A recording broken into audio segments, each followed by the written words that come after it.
gardien, știi? Dar zis, mă, prima zi de instrucție, deci scoasă colonelul. Toți soldații la dreapta, nu mai sucă de la stânga. Bă, zice, tu ești de la da, zice să dăiți. Te uniști, te la băiești. Mă, bă, când zic că la dreapta, tu de ce te-am dus la stânga? Auzi, domnule, zice, că matale, zici la paie, eu zic la front. Steghi, bă, că ți-o chitiunea pe ce seamă de vitale. Mă, fraților, baci în front. Auzi, ne eu că s-au de vitale. Mă, posucă, s-a rupt de cap. Mă, frate, eu ce fac cu colonelul a treia zi? Îi scoaseră la instrucție. Bă, da, că te duc colonelul în ordin, să facă toți cu te gura. Să facă toți cu te gura, chiar fie în sine mic. Mă, și mă, cu și sucă nepotul meu. Bă, da, făcut și el, știi? Bă, dar rodul cum pus arma în dreapta, aruncă pământ peste ea, știi? Aruncă pământ peste ea. Mă, și colonelul după 10 minute dă du ordin. Adunarea, mă, toți soldații fiecare la rând cu arma lui, numai sucă venea mai urmă. Mă, zice, unde-ți arma? Bă, nu știu. Bă, unde-ți arma, bă? Nu știu, mâncava joi. Mâna aia cu targul, bă, da.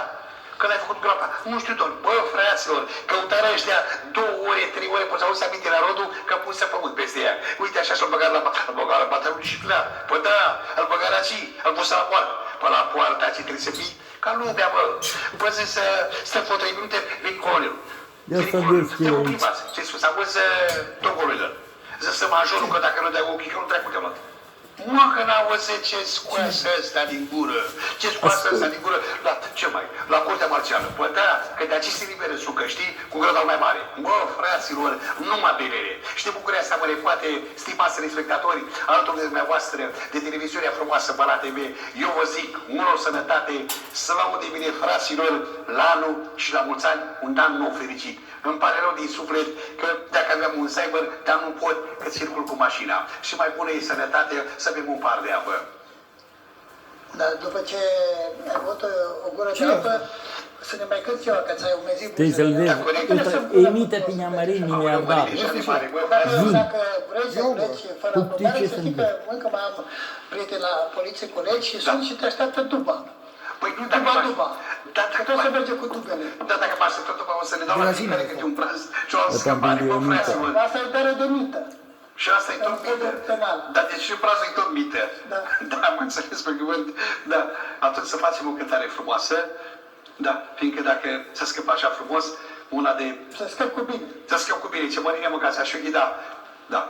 Pam, pam, cătăm, șa-la-la-la-la, șa-la-la-la-la-la-la, mai șa-la-la-la-la-la-la, mai leano, ram, tam, cătăm, cătăm, cătăm, cătăm, cătăm, cătăm, foaie verde, maghiranul, măi, mă fac ui ca olteanu, puișor de craiovean, mă mândresc că sunt oltean, mă mândresc că sunt oltean, mai leano, șa-la-la-la-la, șa-la-la-la-la-la-la, măi, șa-la-la-la-la-la-la, măileanu, oltea sunt, oltea-mi zice, oltea sunt păgând voi duce, alaibii și iubărăț, mă fac cu mâica isteț, m-a scăltată jiuleț, măileanu, șa-la-la-la-pam, ră-cătam, cătam, cătam, șa-la-la-la-la, șa-la-la-la-la-la-la, măi, șa-la-la-la-la-la-la, măileanu, și să ia cu mine bine, îi dau haina de pe mine,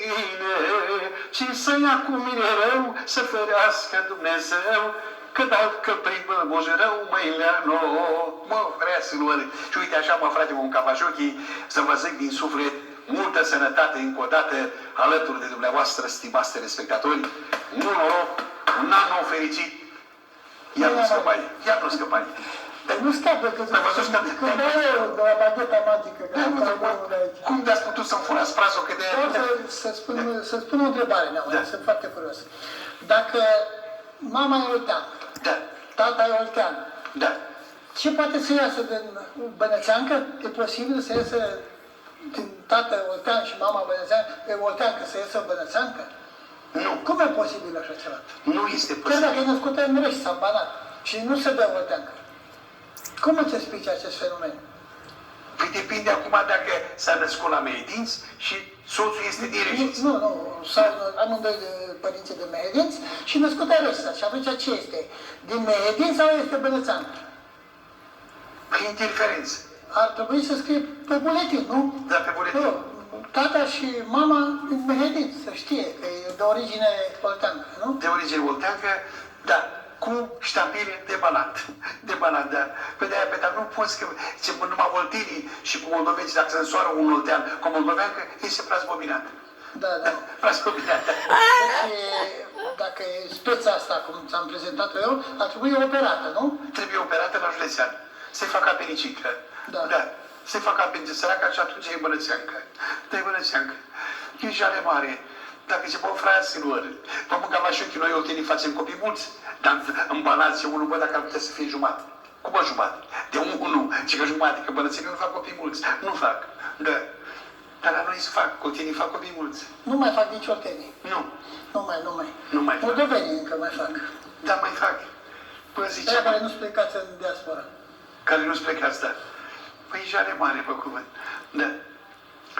Ce părere ai așa despre moldoveni? Deci am părere bună, am părere bună. Băieți de nota 10, muncitori, haideți vă spun din suflet, toate nunțile în Banat, Olteni și Moldoveni, mărin le cântă. Le cânt cu mare drag, fiindcă sârbele noastre se potrivesc cu ale lor. De exemplu aia, Fetele lui Tata. Fetele lui Tata, această sârbă, e cântată peste tot. Mai ales că oltenii și moldovenii le plac aceeași sârbă. Am făcut la viața mea și bune greșelile, dar mă mândresc cu ceva, cu fetele mele. Ele mi-aduc adinarea și mi-alungă supărarea și le-aș da orice mi-ar cere, că-s fetele mele. Am muncit de când mă știu, am muncit pentru una, mi-a plăcut cinstit să fiu și am un remisiuna. Nu muncesc pentru avere, doar pentru fetele mele, să aibă totul de-a gata. Fetele lui Tata. Vă spun din suflet, când aude melodia asta la nuntă și o cântă Neamarin, jale mare. Neamarine, dar ce formație ai, ce orchestra ai care te acompaniază așa? Deci, primul CD al meu, când am venit în Banat din suflet, am avut ocazia să cânt cu maestru Petrică Nicoară Sârbu de la Timișoara. Da, prima melodie care am făcut-o și mi-a dat un val, mulțumesc din suflet pe această cale, lui maestru Petrică Nicoară Sârbu, fiindcă datorită lui m-a cunoscut bănățenii. Uite pe Neamarin cu Petrică Nicoară. Apoi cu orchestrele noastre care, la nunți, care colegi cu care cânt, vă spun, chiar am colegi și de la poliție care dă permise, care cântă cu mine, e jale mare. Băia bun, băia bun. Cum îl cheamă? Domnul Zoli. Da, domnul, da. Foarte bine. Da, băia de nota 10, vă spun, oameni cu suflet, da. Și Da. păstrez relația cu oamenii, vă spun din suflet, nunți pentru 2015, tot anul plin. Cânt în Banat de 35 de ani. La Rebelion acum unde e? Sunt solicitat la 3 restaurante foarte mari cunoscute în orașul Timișoara, Neamărin, momente vesele cu Neamărin. La pensiuni, la restaurante, chiar la un hotel foarte mare, Hotel Alta din Timișoara, vă aștept cu mare drag, pensiunea Zefir, restaurantul Mona Lisa. Fără reclamă. Da, da. Deci Neamărin vine, cântă momente vesele, le bag câte una, câte o sârbă și uite, nu mă bag la Banat, fiindcă sunt mulți soliști de Banat. Și după ce cânti tu oltean, mă, Banat. Păi da, eu le fac sârbele și momente vesele. Da. Da, uite, Da. te las cu o condiție. Nu mai interpretez un monolog de-al lui Neamarin, pentru că știu că cunoști foarte multe, Da. și un cântec spre final, și atunci te las să dorești telespectatorii noștri un gând. Nu vrea din meu. Mă băgam așa. Mă zic să vede, Mărine, nu vrei, mă, să mergem pe la București. Păi de ce? Poți să fac alegeri. Aoleu! Mă, fraților, ce n-ați auzit dumneavoastră? Să vedea, Mărine, pe cum să mergem cu mâna goală? Și eu mă goală cu sarmale. Cu punem aici în fața la Cotroceni și mâncăm dacă ne e foame. Bine, mă zis, mă mâncați așa. Ajunsă-i cu veda mea cum ajunsă-i, direct la Cotroceni. Păi da, luai taxiul, că nu știam unde e. Mă, dar zic eu, nu veda, mă, vedo, fata tati. Tu vezi multă lume acolo la Parlament. Păi da, cine e acolo? Păi, nu vezi, mă, cine? Domnul Ponta, domnul Băsescu și domnul Iohannis. Și mă făcură ăștia formați de muzică populară. Bă, zic eu, pe la Masilie, domnul Băsescu. Bă, zice, și cu Naiu cine? Domnul Ponta. Și cu vioara, domnul Iohannis. Mă, dar cine cântă prim? Iohannis, că e mai înalt. E mai înalt, e mai înalt. Mă, și început să cânte mâncam așa, chicam așa. Prima dată început domnul Iohannis. Asta e țărișoara mea. Băsescu cu basul. Jumi, juma, jumi, juma. Iar domnul Ponta cu Naiu. Adică uite ce ești, bă, fraților, bă, că l-auzi veta mea, Mărine, așa ceva, bă, cum am lăsit de veto? Noi suntem o țară de muzicieni, nu de politicieni. Bravo, vezi. Mă, tu faci politică, vezi. Mă, tu faci politică rău. Mă, hai să mâncăm Cavașochi, de bucuria să se vede mărire, hai să mergem la nașul, să cinstim un par de vin, că-i văzură cum cântă. Păi da, mă, ăsta cântă de bucurie că iese, ăla de bucurie că intră, iar ăla s-a dus cu totul. Bă, fraților, păi de-aia a făcut 4 guverne. Ei, mă, mâncam Cavașochi, pusă și să dusă. Vezi, băi, Neamarene, că am râs cu lacrimi, sunt convins că și o parte din spectatorii noștri. Da. Ce perdeam dacă te lăsam așa să ieși din scenă așa de repede, să te cobori din tren, așa repede? Un cântec? Să facem un cântec așa frumos, unul făcurăm de bolteni, făcurăm de moldoveni. Ce mă, fraților, dar să facem una de ascultare frumoasă, ca să e bine, să ajungă la sufletul omului. Mării face și orchestra, ca să am ritm. Foaie verde pom în aud, foaie verde pom în aud, păcat că am îmbătrânit, părunca mea cărunsit, măi, părunca mea cărunsit, nu mai sunt bun de iubit, aoleu și vai de mine, aoleu și vai de mine, fetele care mă întreabă, fetele care mă întreabă, dar eu sunt un om de treabă, dar eu sunt un om de treabă. Toate zice, moșulică, nu mai zice neacostică, mă, fraților, pă da, pe când să vă spun acum ultima poartă, pe când era domnul Vali Hobescu cu motoreta, pe când mergea cu motoreta asta, mânca la șochii, motocicleta mărire prin Caraș pe aici, așa cu, bă, fraților, bă, la șofer, le trebura inima de frică, iar la fete le era drag. Toate fetele, că de-aia nu să rămâna cântecul ăsta, sigur, era, mă, fraților, asta e, pusă și să dusă. Dar cântecul ăsta era cam trist. Era cam trist. Final, așa. Da. Mi-ai făcut-o. Așa. Păi fiindcă și dumneavoastră mi-ați făcut-o, că ați luat frazul și mă zic, nu-mi dați voie să plec. Da. Dar nu plec, stimați respectatori, fiindcă mă simt bine aici, lângă dumneavoastră. Nu mai vrei să pleci acum. Nu mai vreau să plec, pe cuvânt. Te luăm în gază aici, numai. Da, deci ați văzut dumneavoastră acum când este cu Oltean în gazdă. Deci, scrie la poartă, câine rău, nu, Oltean în gazdă. Scrie câine rău, da. Neamarene, acum chiar îți dau voie în preajma Sfintelor Sărbători a anului nou să transmiți un gând telespectatorilor noștri care sunt convins că te-au urmărit cu mult drag și te așteaptă cu mult dor. Stimați telespectatori, vă urez din suflet multă sănătate, mult noroc, ani fericiți, la anul și la mulți ani.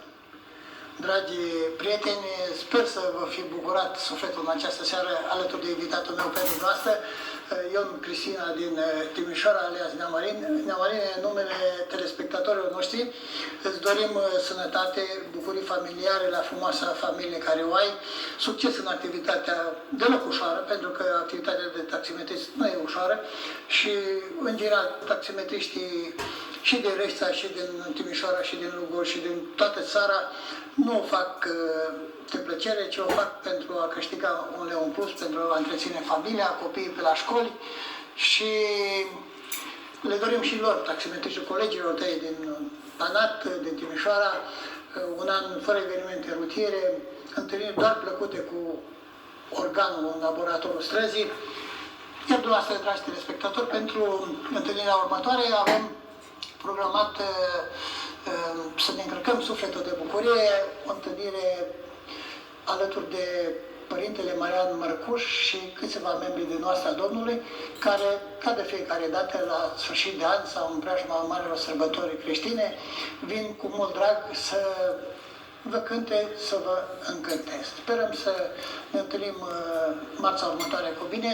Nu-mi rămâne decât numele colegilor mei de la tehnic, al lui Alin și al lui Ovidiu, a mea personală și a invitatului meu, să vă doresc o seară plăcută.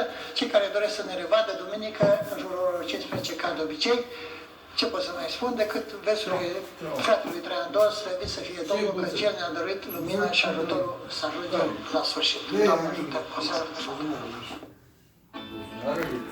Nu, Până unde merge